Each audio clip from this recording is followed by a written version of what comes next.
Allah.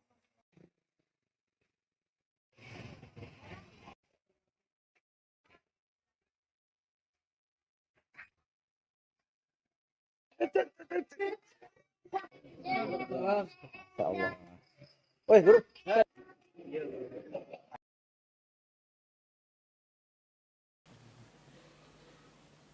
Assalamualaikum warahmatullahi wabarakatuh. Innal hamdalillah nahmaduhu wa nasta'inuhu wa nastaghfiruh wa na'udzu billahi min shururi anfusina wa sayyiati a'malina. May yahdihillahu fala mudilla lahu wa may yudlil fala hadiya lahu. Asyhadu an la ilaha illallah wahdahu la syarika lah wa asyhadu anna Muhammadan abduhu wa rasuluh alladzi la rasula wa la nabiyya ba'dah. Ya ayyuhalladzina amanu taqullaha haqqa tuqatih wa la tamutunna illa wa antum muslimun. Amma ba'd. Bapak dan Ibu kaum muslimin dan kaum muslimat yang dirahmati oleh Allah Subhanahu wa taala. Alhamdulillah, puji dan syukur senantiasa kita sampaikan kepada Allah Subhanahu wa taala. Salawat dan salam kita sampaikan kepada Rasulullah sallallahu alaihi wasallam dan juga kepada keluarga beliau, para sahabat, para tabi'in serta orang-orang mukmin yang senantiasa mengikuti beliau sampai hari kiamat nantinya. Pada malam hari ini kita lanjutkan pembahasan dari kitab Sahih Muslim, masih dalam kitab shalah, yaitu bab yang ke-85, yaitu bab istihbabu al-ibradi bizuhri fi syiddatil har lima yumdi ila jama'atin wa yanaluhul har fi tariqihi. Yaitu bab yang menjelaskan tentang disunnahkannya, dianjurkannya al-ibrad, yaitu mendinginkan atau dingin atau menunggu dingin untuk melaksanakan sholat zuhur ketika suasana sangat panas, bagi orang yang dia ingin pergi ke masjid untuk sholat berjamaah, sehingga dia mendapati panas tersebut di jalan yang dia lalui menuju masjid. Hadis ini dalam bab ini disebutkan oleh Imam Muslim, yaitu hadis dari Abi Hurairah radhiyallahu taala anhu, anna Rasulullah sallallahu alaihi wasallam qala, inna Rasulullah sallallahu alaihi wasallam qala idza ishtadda al-harru fa abridu 'anis shalah fa inna shiddatil harri min fayhi jahannam. Rasulullah sallallahu alaihi wasallam bersabda, ketika panas itu bersangatan, maka dinginkanlah dari salat, karena sungguhnya terik panas tersebut termasuk bagian dari panasnya api neraka jahanam. Riwayat selanjutnya, riwayat yang kedua juga disebutkan dari Abi Hurairah radhiyallahu taala anhu, anna Rasulullah sallallahu alaihi wasallam qala, idza kana yaumul al-har fa abridu bis shalah fa inna shiddatal harri min fayhi jahannam. Kalau seandainya hari dalam keadaan atau cuaca sangat panas, maka dinginkanlah salat. Sungguhnya panasnya atau suasana panas tersebut itu berasal dari panasnya neraka jahanam. Begitu juga riwayat yang lain disebutkan dari Abu Hurairah juga dengan lafaz yang sedikit berbeda. Nabi sallallahu alaihi wasallam mengatakan, inna hadzal har min fayhi jahannam fa abridu bis shalah. Sungguhnya panas ini berasal dari panasnya jahanam, maka dinginkanlah salat. Kemudian juga hadis dari Abi Dzar radhiyallahu taala anhu, qala adzana muadzinu Rasulullah sallallahu alaihi wasallam bidzuhri faqala an-nabiy sallallahu alaihi wasallam abrid atau qala intadhir wa qala inna shiddatil har min fayhi jahannam fa idza shaddal harru fa abridu anis shalah. Hadis ini dari Abi Dzar radhiyallahu taala anhu bahwasanya muadzinnya Rasulullah SAW itu ingin mengumandangkan azan ketika sholat zuhur. Kemudian Nabi SAW mengatakan abrid, yaitu tunggu dingin. Atau beliau mengatakan intadhir, tunggu. Sungguhnya panasnya hari atau cuaca ini berasal dari panasnya Jahannam. Ketika cuaca itu panas, maka dinginkanlah sholat. Hadis selanjutnya dari Abi Hurairah radhiyallahu taala anhu, qala Rasulullah sallallahu alaihi wasallam, ishtakatin naru ila rabbiha faqalat ya rabbi akala ba'di ba'dan fa'adhina laha binafasaini nafasin fi syita'i wa nafasin fi sayf fahuwa ashaddu ma tajiduna minal har wa ashaddu ma tajiduna minal zamharir. Hadis dari Abi Hurairah radhiyallahu taala anhu bahwasanya Rasulullah sallallahu alaihi wasallam bersabda, neraka mengadukan perihalnya kepada Rabb-nya, kepada Allah Subhanahu wa taala. Kemudian neraka tersebut mengatakan, ya Rabb, wahai Tuhanku, sebagianku memakan sebagian yang lainnya. Maka kemudian Allah Subhanahu wa taala mengizinkan baginya untuk bernafas 2 kali, yaitu bernafas pada musim dingin dan bernafas pada musim panas. Maka yang didapati atau yang Anda dapati dari cuaca yang sangat panas pada musim panas dan juga yang Anda dapati dingin yang sangat dingin di musim dingin, itu adalah berasal dari Jahannam. Kemudian juga riwayat selanjutnya juga dari Abu Hurairah, anna Rasulullah sallallahu alaihi wasallam qala idza kana al-harru fa abridu anis shalah fa inna shiddatal harri min fayhi jahannam wa dzakara anna an-nara ishtakat ila rabbiha fa adhina laha fi kulli amin binafasaini nafasin fi syita wa nafasin fi shaif. Yaitu Rasulullah sallallahu alaihi wasallam bersabda, jika cuaca itu panas maka dinginkanlah salat. Sungguhnya cuaca yang panas tersebut berasal dari Jahannam. Dan disebutkan bahwasanya neraka itu mengadu kepada Rabb-nya, maka Allah SWT mengizinkan baginya untuk bernafas 2 kali dalam setahun, yaitu bernafas ketika musim dingin dan bernafas pada musim panas. Kemudian juga ya sebenarnya riwayat selanjutnya juga dari Abi Hurairah yang hampir mirip ya, yang intinya menyebutkan riwayat terakhir ini bahwasanya Nabi SAW mengatakan dan memberitakan bahwasanya neraka itu mengadu kepada Allah SWT, dan Allah SWT memberikan izin untuk bernafas pada musim dingin dan pada musim panas. Bapak dan Ibu kaum muslimin dan kaum muslimat yang dirahmati oleh Allah Subhanahu wa taala, hadis ini ya, beberapa hadis yang disebutkan oleh Imam Muslim yang mayoritasnya adalah hadis Abi Hurairah radhiyallahu taala anhu, bahwasanya Nabi mengatakan atau memberitahukan ya, Nabi SAW memberikan rukhsah. Jadi hadis-hadis ini memberikan rukhsah kepada kaum muslimin ketika cuaca sangat panas, maka Nabi SAW mengatakan fa'abridu anis shalah, atau dalam riwayat lain fa'abridu bis shalah, yaitu dinginkanlah salat. Apa maksudnya? Para ulama menjelaskan, yaitu bolehnya mentakhir pelaksanaan waktu salat, dan di sini tentunya yang dimaksud adalah salat zuhur, di mana yang kita ketahui bersama bahwasanya salat itu hukum asalnya lebih afdal itu dilakukan di awal waktu.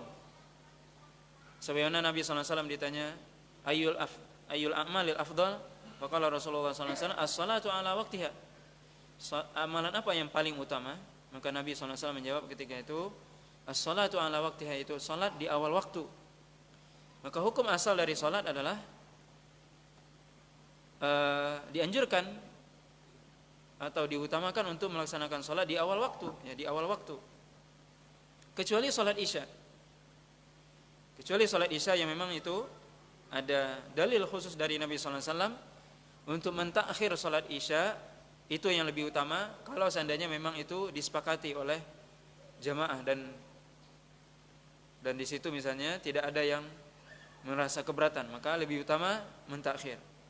Tapi seluruh salat maka lebih utama untuk dikerjakan di awal waktu. Kemudian ada juga pengecualian di sini dalam bab ini, yaitu salat zuhur.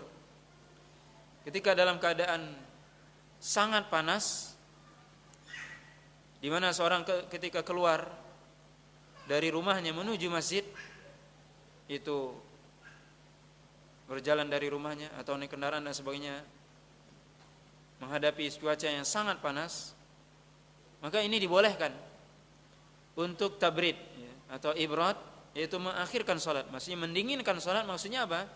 Itu melakukan salat zuhur di waktu yang sudah dingin, karena salat zuhur ketika sudah zawal, ketika matahari sudah condong sedikit ke barat, ketika itu masih panas, maka boleh untuk diakhirkan, ditakhir sampai menjadi lebih dingin.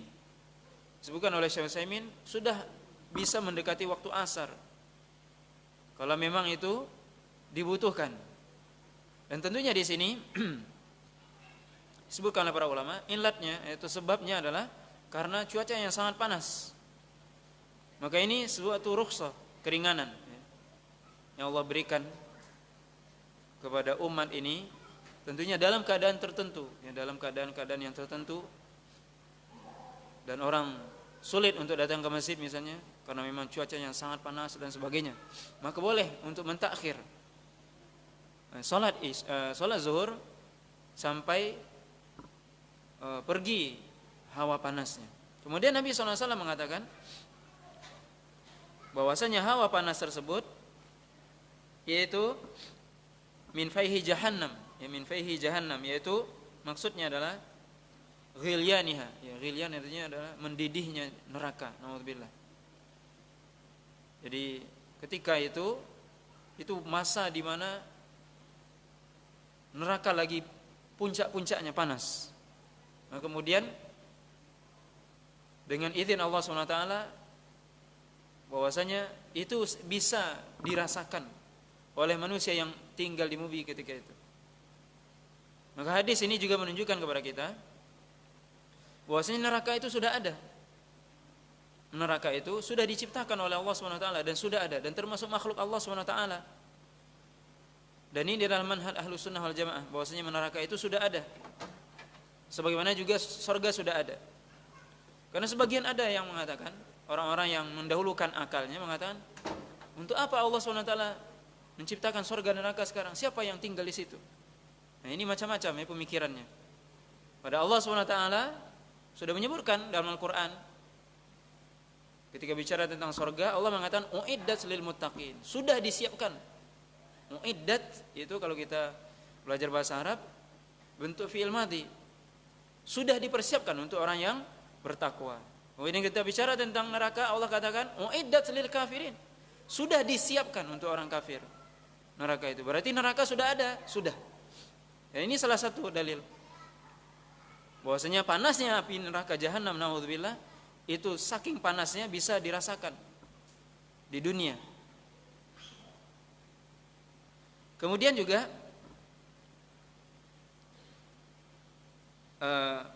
faedah dari hadis ini juga, yaitu faedah yang berkaitan dengan akidah juga,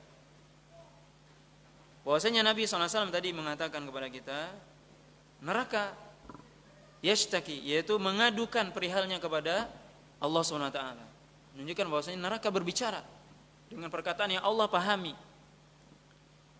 Dan ini tidak ada yang tidak mungkin. Menurut orang-orang yang mendahulukan akal mereka, orang Mu'tazilah dan sebagainya, orang liberal dan sebagainya, ketika mendengar hadis ini mereka tidak percaya itu.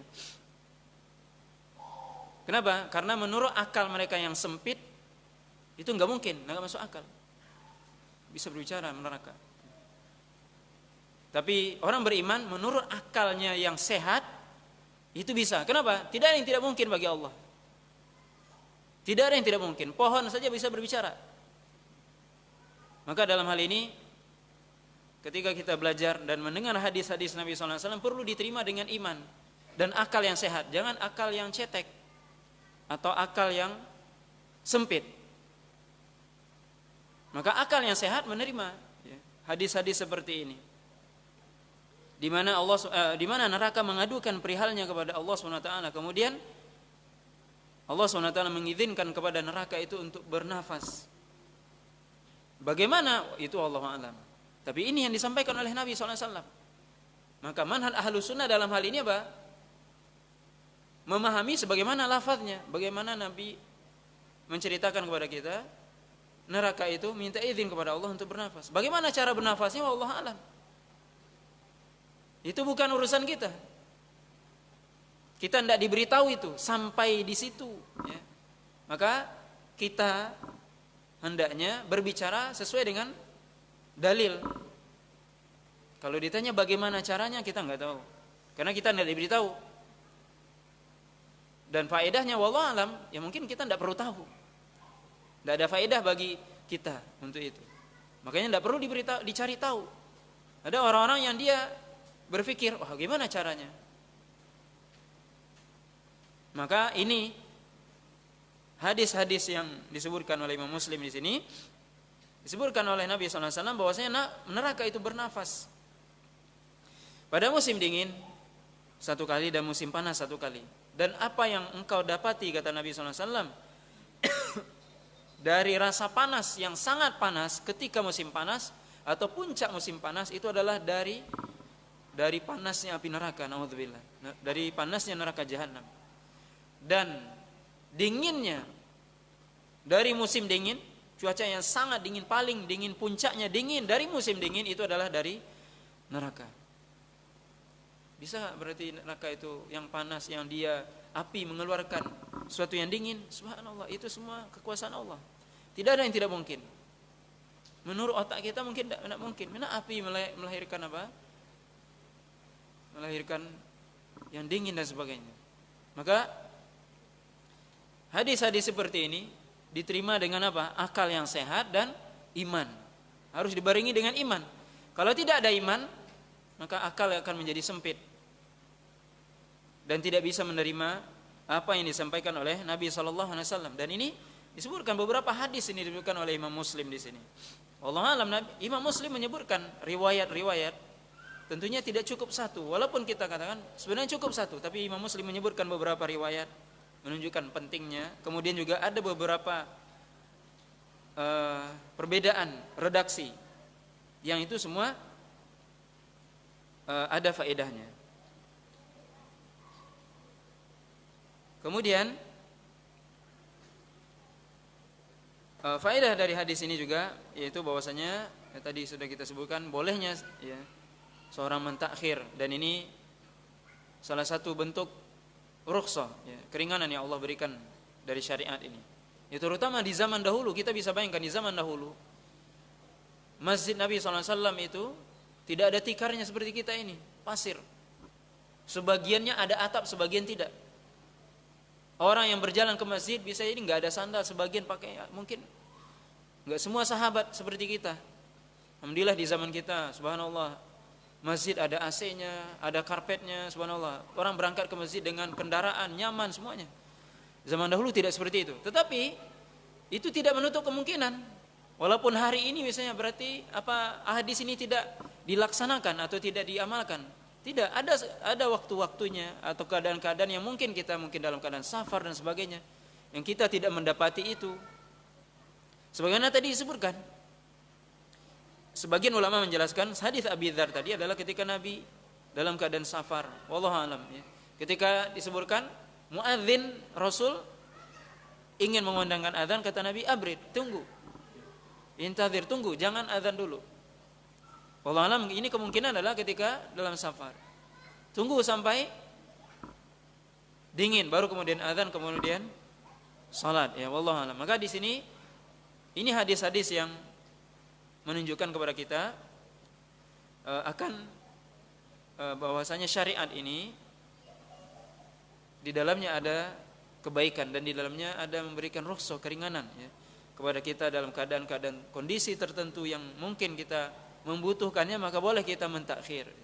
Boleh kita mentakhir. Tentunya ini dengan jemaah tentunya ya. Ini mentakhir jemaah di masjid karena memang ini disebutkan ketika Nabi SAW dengan para sahabat ya. Kemudian Nabi mengatakan untuk mentakhir salat karena memang semua orang ya. Jadi memang wallahu alam bisa jadi kita nggak tahu ya, musim-musim yang sangat panas dan sebagainya, dan mungkin itu tidak tiap hari ya. Ada kondisi-kondisi tertentu. Sebagaimana juga seorang yang dia boleh ya, untuk tidak sholat di masjid misalnya, kalau dalam keadaan apa? Hujan yang sangat lebat misalnya, ini keringanan, rukhsah. Keadaan yang sangat berat misalnya, hujan yang sangat lebat dan sebagainya, maka boleh dia tidak sholat ke masjid. Walaupun dia mengatakan saya punya mobil, saya punya payung dan sebagainya, tapi rukhsah itu tetap berlaku. Ya, ini harus dipahami karena syariat berlaku sejak zaman Nabi sampai hari kiamat. Tidak mengatakan bahwa kalau Anda tidak mendapati itu lagi, tidak ya, tidak berlaku. Sebagaimana juga safar dalam keadaan menjamak dan mengqashar salat dalam safar. Zaman dahulu orang safar dalam keadaan yang susah, naik onta dan sebagainya. Sekarang naik pesawat 1 jam ke Jakarta misalnya. Apa nggak boleh jamak dan qashar atau iftar dalam ketika berpuasa? Tetap boleh. Maka ini menunjukkan apa pentingnya kita memahami ini sebagai sebuah rukhsah yang diberikan oleh syariat ya. Kemudian bab selanjutnya menjelaskan ya, yaitu istihbab taqdimi dzuhri fi awalil waqti fi ghairi syiddatil harri, yaitu dianjurkannya mendahulukan salat zuhur di awal waktu ketika suasana tidak panas. Ini menguatkan sebelumnya. Jadi ini menunjukkan bahwasanya memang tabrid itu atau ibrad, mendinginkan atau mentakhir salat zuhur itu kalau memang suasananya sangat panas dan tidak mungkin kita keluar rumah ketika itu. Semua orang merasakan misalnya. Tapi kalau tidak, maka kembali kepada hukum asal bahwasanya salat itu diutamakan di awal waktu kecuali salat Isya. Dalam riwayat dalam bab ini disebutkan hadis dari Jabir bin Samurah radhiyallahu taala anhu qala kana Nabi sallallahu alaihi wasallam yusalli dhuhra idza dahadatis syams. Nabi sallallahu alaihi wasallam, kata Jabir bin Samurah, itu melaksanakan salat zuhur ketika matahari sudah condong ya ke barat, artinya sudah lewat dari zawal ya. Ya zawal artinya matahari condong ke barat. Jadi matahari pas di atas kepala kita itu enggak boleh salat. Belum masuk waktu zuhur. Kapan waktu zuhur masuk? Ketika matahari sudah condong sedikit ke barat ya. Yang disebut dengan zawal. Kemudian hadis selanjutnya dari Khabbab, qala syakauna ila Rasulillah sallallahu alaihi wasallam as-salah fi ramdha falam yushkina. Nah. Dari Khabbab radhiyallahu ta'ala anhu bahwasanya kami mengadukan kepada Rasul sallallahu alaihi wasallam salat dalam keadaan panas ketika itu, ramdha ketika suasana sangat panas, falam yushkina, tapi Nabi tidak memperdulikan kami ketika itu. Juga riwayat lain kata Khabbab juga syakauna ila Rasulillah sallallahu alaihi wasallam as-salah fi ramdha falam yushkina. Kami mengadu kepada Rasul salat pada saat panas, tapi kami Nabi sallallahu alaihi wasallam tidak menerima pengaduan kami. Kemudian disebutkan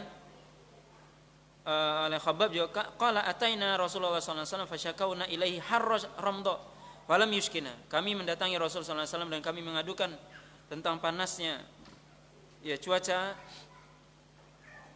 Kemudian Nabi tidak menerima uzur kami, menerima pengaduan kami. Qala Zuhair perawi hadis, qultu li Abi Ishaq afi dhuhri, apakah itu dalam salat zuhur? Qala na'am ya. Qultu afi ta'jiliha, apakah itu dalam hal menyegerakan sholat zuhur, iya. Ya.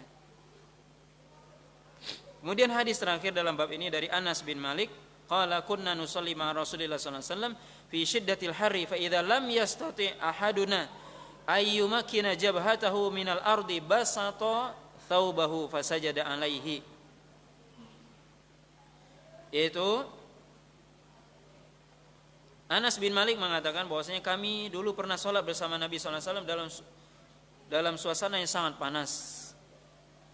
Sampai salah seorang kami tidak mampu meletakkan keningnya di tanah saking panasnya. Kemudian sahabat ketika itu meletakkan keningnya di atas bajunya. Artinya ketika sujud ditaruh bajunya atau kainnya, kemudian dia sujud di atas sarung atau baju tersebut, fasajada alaihi, kemudian sujud di atasnya.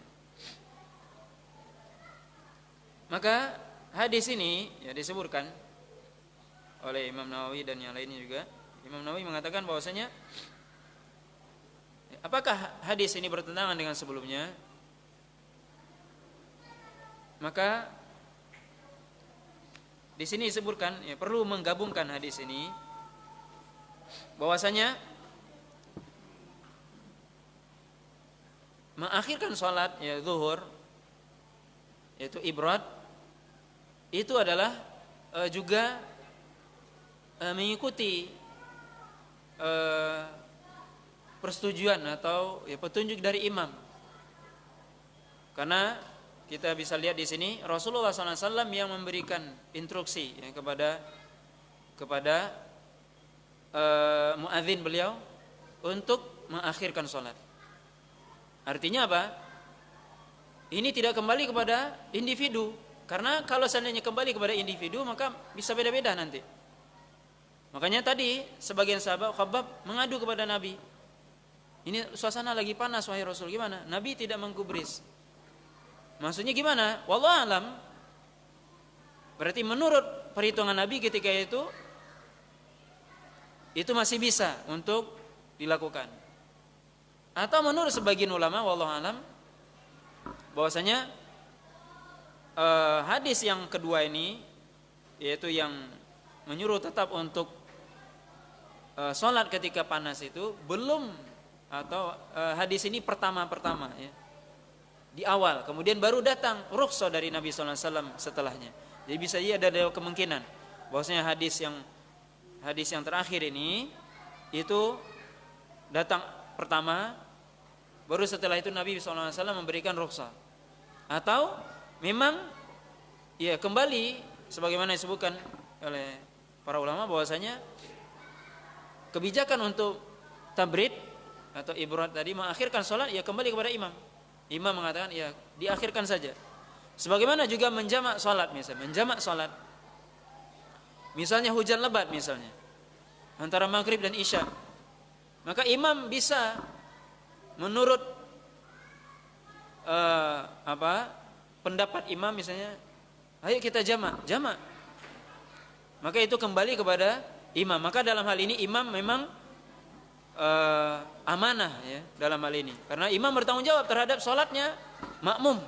Kalau imam mengajak untuk jamak karena memang hujan lebat dan itu dibolehkan, kita sholat maghrib misalnya ini hujan sangat lebat, supaya tidak kembali sholat isya, ya sudah kita jamak aja. Setelah itu pulang, tidak usah balik lagi ke masjid.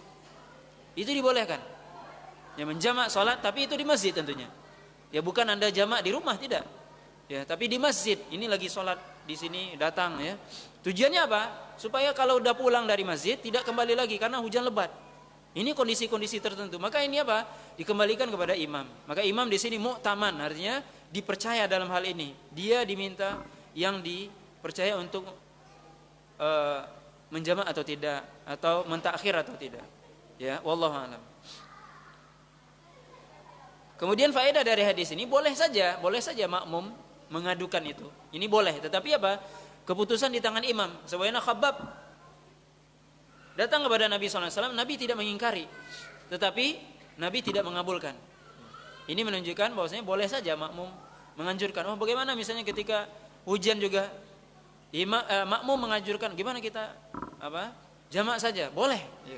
Boleh untuk diusulkan, ya. Kemudian faedah dari hadis ini juga, hadis yang terakhir, bahwasanya boleh seorang sujud di atas kain atau sajadah sebagaimana yang kita lakukan. Tidak mesti seorang sujud di atas pasir atau di atas tanah sebagaimana sebagian orang yang berpendapat seperti itu. Jadi sujud harus di atas tanah sehingga mereka harus menempelkan keningnya di atas tanah. Tidak mesti seperti itu. Ya boleh ya, kita sujud di atas sajadah ataupun kain dan sebagainya. Dan ini juga rukhsah bagi seorang yang ketika ya, dalam keadaan sakit dan sebagainya ya, dia tidak mampu, ya dia boleh memakai alas yang lebih tinggi atau apa. Ya seperti tadi, sahabat tidak mampu, sebagian sahabat untuk sujud ketika sholat zuhur di pasir di Masjid Nabawi ketika itu di zaman Rasul. Nggak bisa, nggak kuat kening mereka, saking panasnya pasir itu. Gimana? Mereka letakkan baju mereka, sarung mereka di tempat sujud, kemudian mereka sujud di situ. Maka ini dibolehkan, ya. Bukan suatu hal yang terlarang. Bapak dan Ibu kaum muslimin dan kaum muslimat yang dirahmati oleh Allah Subhanahu wa taala, mungkin sampai di sini pembahasan kita pada malam hari ini berkaitan dengan ibrat, yaitu mentakhir salat zuhur kalau memang itu dibutuhkan ya. Wallahu taala a'lam.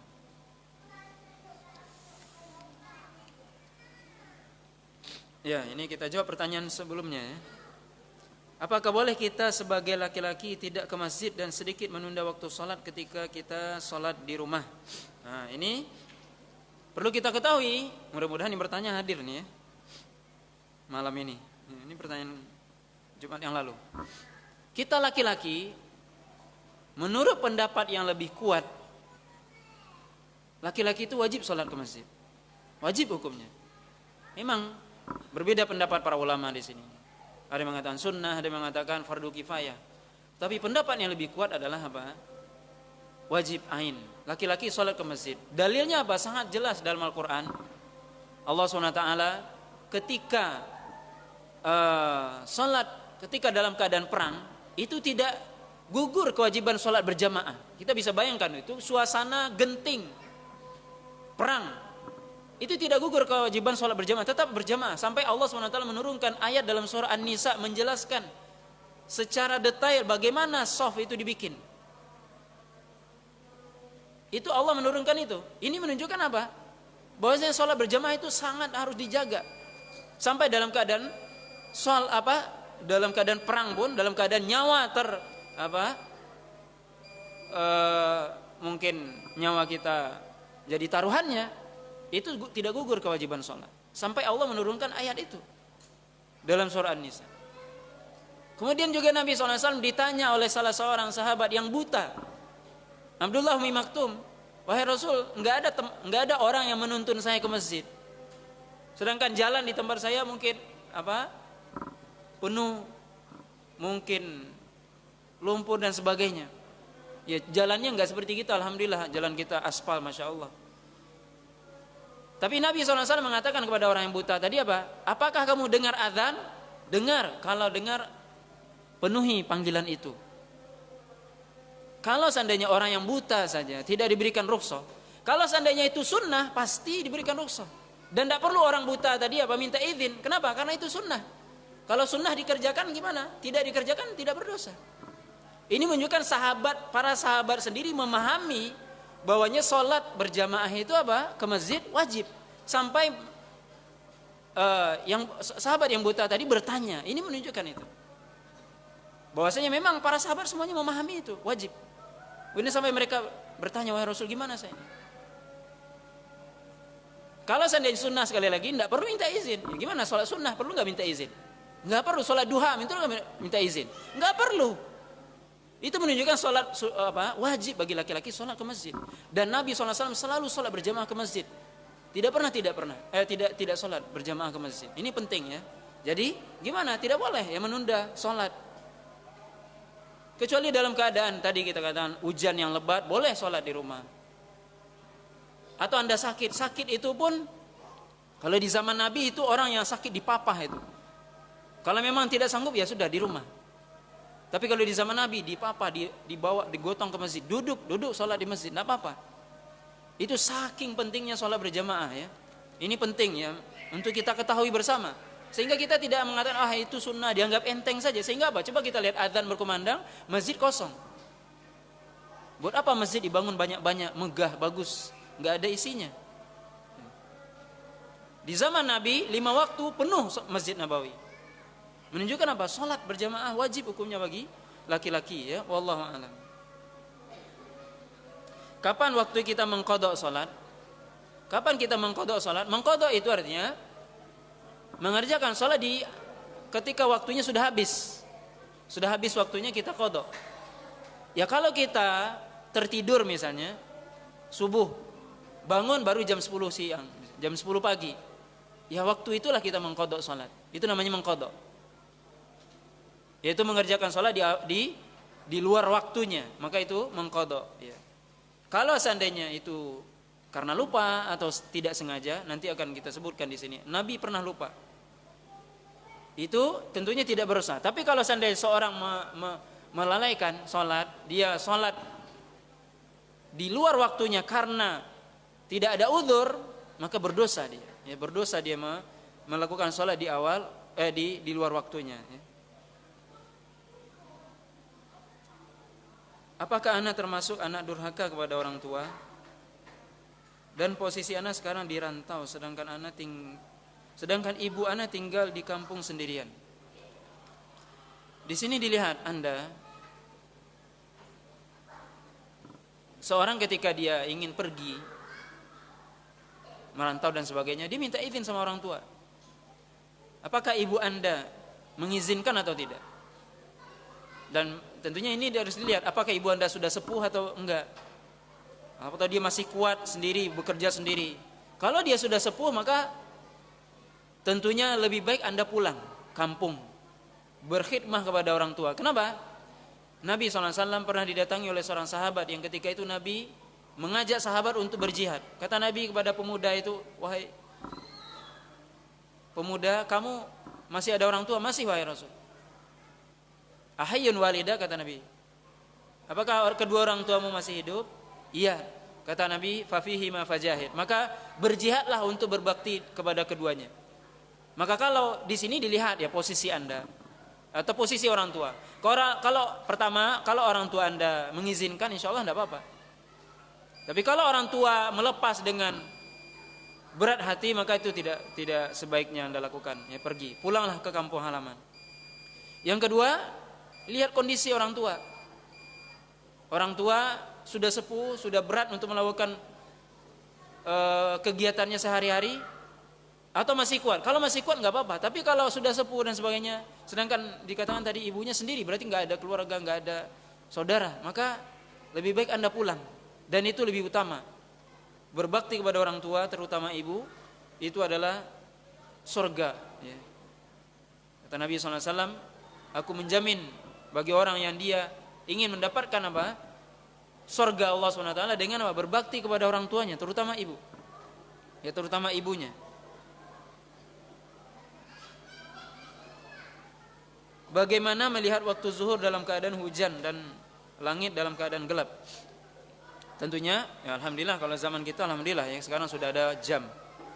Ya kalau misalnya nggak ada, kita di hutan misalnya nggak ada jam, nggak ada apa-apa. Ya ini kembali kepada apa? Perkiraan, diperkirakan kira-kira jam segini sudah masuk zuhur atau tidak. Tentunya ini semua perkiraan. Sebagaimana juga kiblat.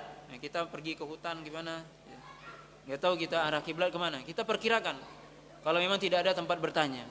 Begitu juga sholat zuhur tadi.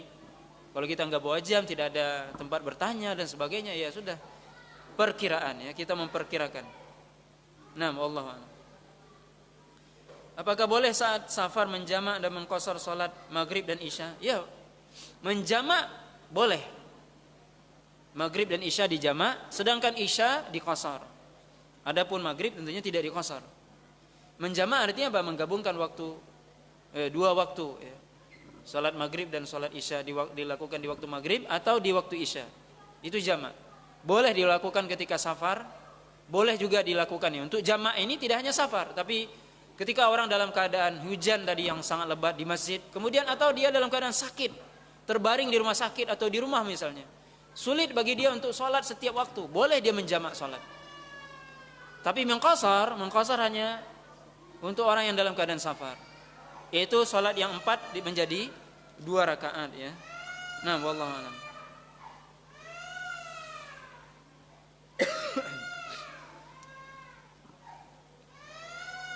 Saat sholat asar penduduk desa azan sekitar jam 5 sore, padahal jadwal asar itu jam 3. Mereka melakukan itu karena umumnya penduduk belum pulang dari ladang. Jika waktu asar pukul 3 mereka sangat kerepotan, apakah boleh?